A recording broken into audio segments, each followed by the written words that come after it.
Well, it looks like our nation's days as the largest economy in the world are numbered. According to the Economic Research Association, the Conference Board, China will surpass the U.S. in total economic output in 2 years, 2012.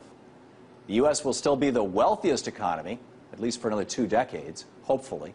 But as far as sheer volume of goods produced, China will be the new top dog.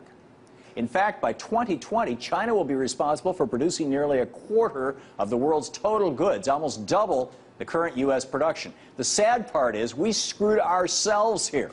This report shows just how quickly the world around us is changing and just how damaging 3 decades of Reaganomics and insane free trade policies have been to our country.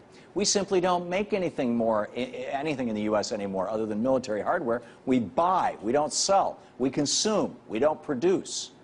China felt the wrath of the global recession just like we did, and they passed a stimulus package just like we did, about the same size, in fact, around $800 billion.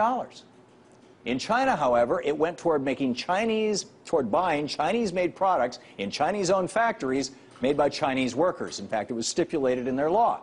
That's how a stimulus is supposed to work.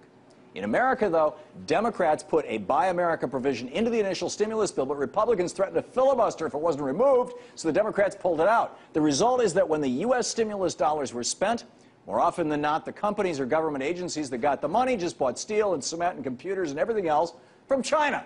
And when workers spent the salaries they got from the stimulus bill, they spent that money at Walmart, so most of that money ended up in China as well. That's not a stimulus. That's a giveaway to China.